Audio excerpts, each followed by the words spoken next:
All right, welcome everybody to another episode of Sales Pipeline Radio. I'm your host, Matt Hines. Very excited to have you all here as we get close to the end of July, hitting the dog days of summer. Hope you all are enjoying a little bit of the season and wrapping up the month successfully as well.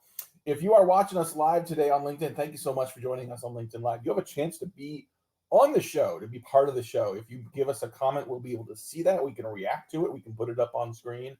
Love it when we get interaction from people that are able to watch live in the middle of their workday. So thank you so much for that. If you are watching, listening on demand, thank you so much for downloading, for listening, for subscribing.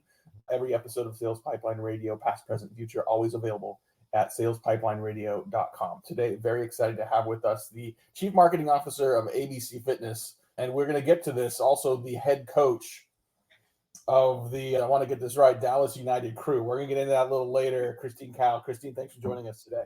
Hey, man, how are you doing? I am good. Well, I mean, there's so many things we could talk about on a lot of fronts, and we'll get to a few of them. But the one thing I wanted to start with is just the role of the modern CMO in an organization, and a lot of hats to wear. And you shared with me something that you found. Actually, I think your CEO forwarded to you recently around the 8 roles the modern CMO has. So maybe just quick for people that don't know, you introduce yourself and then intro this concept of the 8 jobs. Yeah, well, thank you for having me, by the way, Matt. I've been a longtime listener, so very excited to be participating live for the first time. So amazing to be here. Yes, first of all, I want to give shout out to my CEO, Bill Davis of ABC Fitness Solutions. He was the one who forwarded me this article written by Ravi Rupre, and it's a very much of a PE-backed newsletter. And I've been in the PE world for the last 3 rounds now. So I thought this was something fun for us to talk about. The modern CMO needs to be 8 things. Again, not 3, not 4, 8. Revenue accountable, a sales leader, a customer journey designer, a brand builder, pricing committee member, strategic growth driver, corporate development officer, as well as a financial steward. Just a few things, right? Just a couple. Yeah. Just a couple. I'm sure other folks will have a few more. I personally have 2 more to add as well, but boy, list of 8 things to get started with. Well, and it's interesting because I think you can get tired just thinking about all those different things you have to do. But my reaction to that is like, okay, like some of these seem a little more tactical, but I like the idea that we want a CMO to be a strategic growth driver. We want them to be a financial steward, a corporate development officer. Like this is not something the arts and crafts person does in an organization. So as you expand those jobs and elevate the responsibility there, I think that's a good thing for the CMO role in general. What do you think? Absolutely. And I would add that this is not unique to a PE environment. This is very much applicable to any modern marketer that you have to be adaptive, right? And agile to the various things that the business needs and you modulate between these 8 roles. I suspect in the PE environment, revenue accountable will always probably be number 1, right? How do you get to the rule of 40 versus, maybe some of more consumer brands or other brands are more about brand and storytelling, product marketing. And so yeah, I really do think it's not, you have to do it all at the same time, but rather how do you prioritize accordingly to the business need? And you said you wanted to add 2 more things to the list. What were your additions?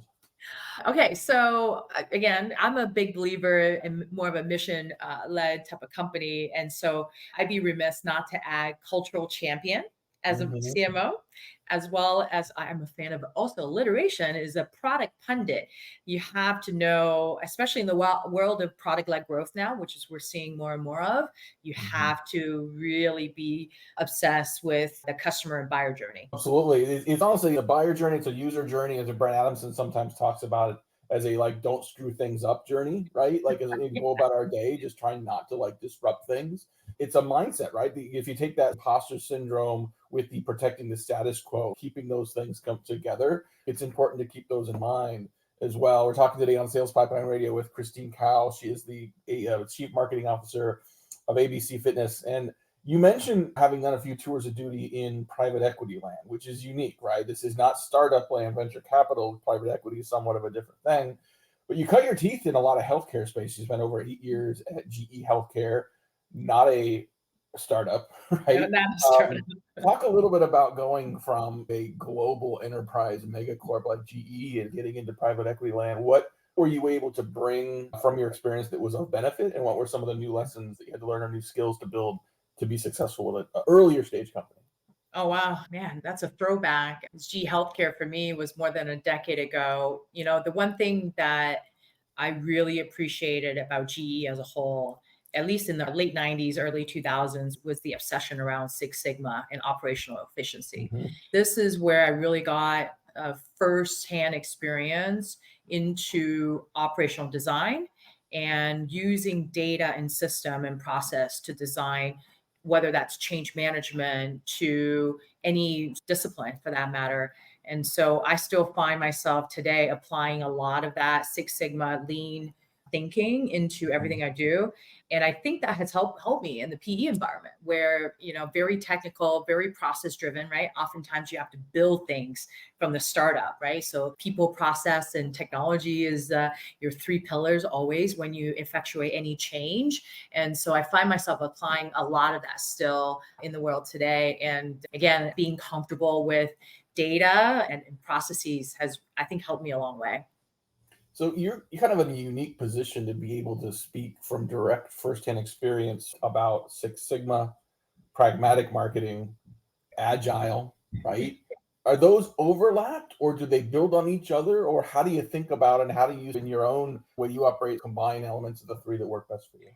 We're getting philosophical now, Matt. I love Yeah. it. But that's the funny part, isn't it? That modern marketing now is not just your traditional marketing. In fact, in that newsletter that we were just talking about Mhm, from Ravi, he opened that with it's a shift from a role focused on building brand awareness and vanity metrics. Again, his words, not mine, mhm. to Yeah. more of a revenue powerhouse responsible for direct revenue impact, right, and the bottom line. Mhm, And so when I think about all the things I've had exposure to, whether that's Six Sigma, to pragmatic, to agile, it all contributed to appreciation for a couple of things in my mind.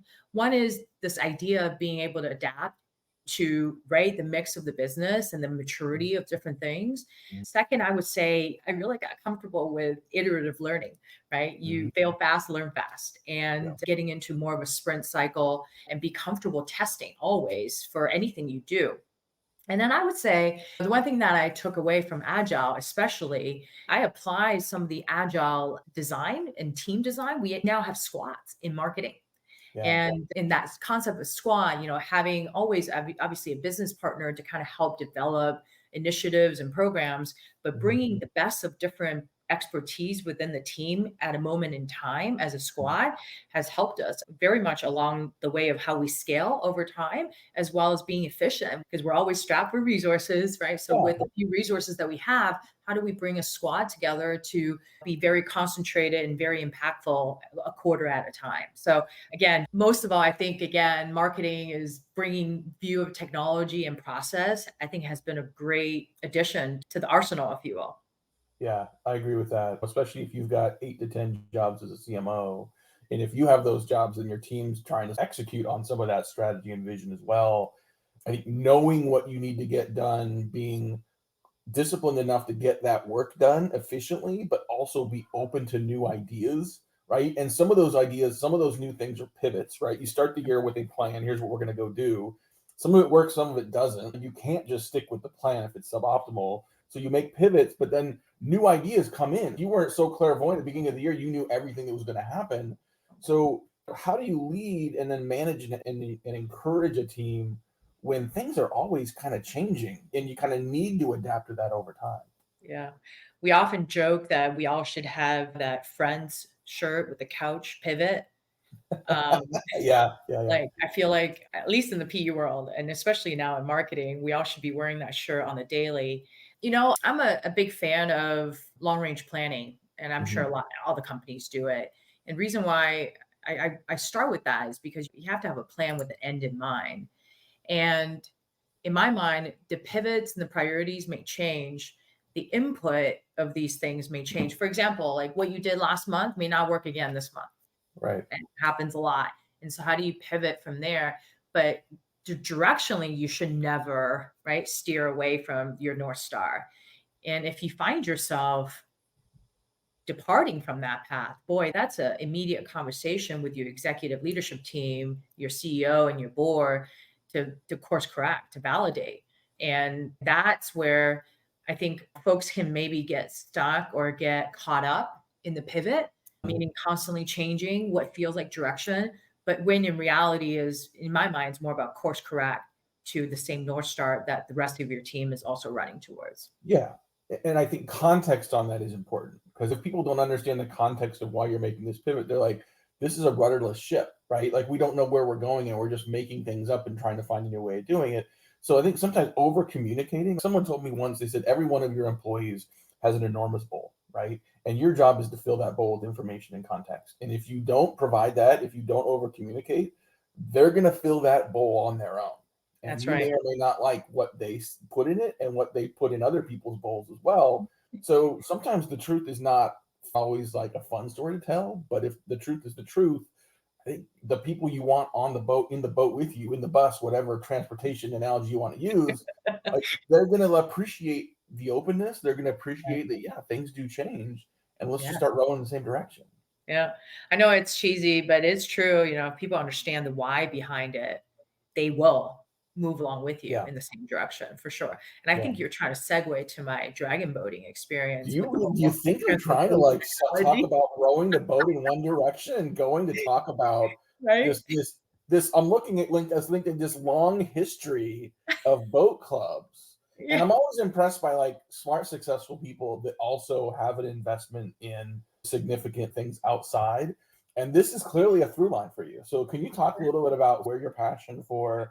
I don't want to call it boating because that's not fair. Because it's not like Yeah. this is not yacht club, right? It's like No, it's a propel boating yourself club. club. Yeah. We Where'd that paddle. come from, and why is it so important to you? As we were just talking about the why, one of the things I've really enjoyed over the years was actually coaching people, helping them find their passion and achieve what was thought impossible. I have worked with breast cancer survivors. I've worked with teenagers. I've worked with senior adults as old as 80 who never thought they could compete in a team as an adult, and they did. The best feeling in the world, really. They look at you with that just a pure satisfaction of knowing that they've done something that they couldn't do a year ago or 2 years ago. It's pure joy for me. And so as an athlete also in transitioning to coach, that's something I've really enjoyed outside of work. And I tell you though, Matt, if you've never been on water in a kayak or a canoe or whatever, I encourage you to do so. There's something about the sea life, the salt, the water is pure meditational for me. It's cleansing and it's calming. It's the best way to honestly to distress as well.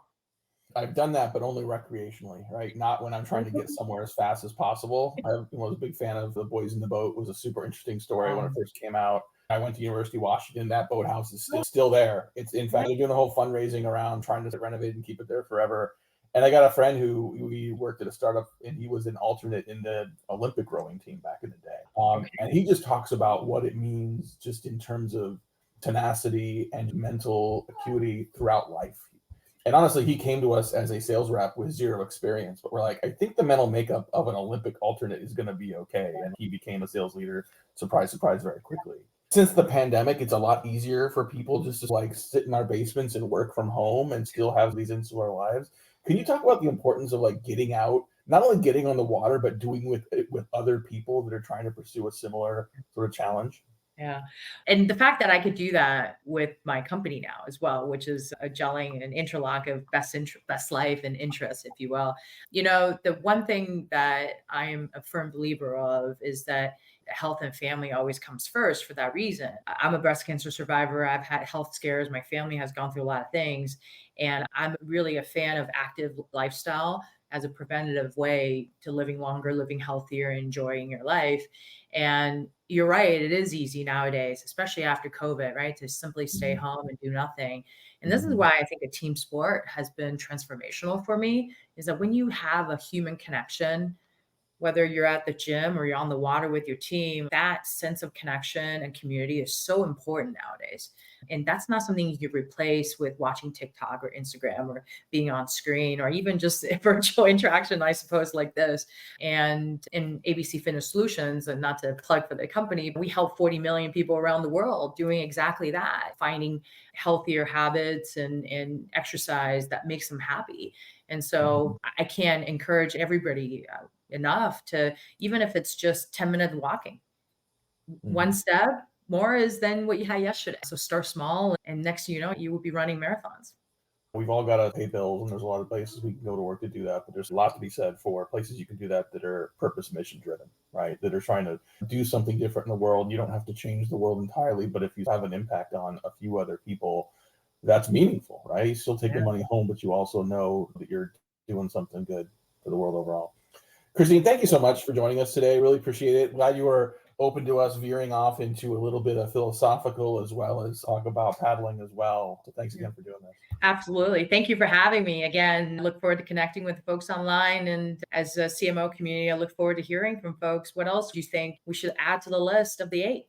Absolutely. Awesome. Well, thanks everyone. We're going to be on hiatus for the next couple weeks. I'm on vacation with the family for a couple weeks. We'll be back mid-August with more episodes. Until then, thank you so much. Enjoy your summer. We'll see you next time on Sales Pipeline Radio.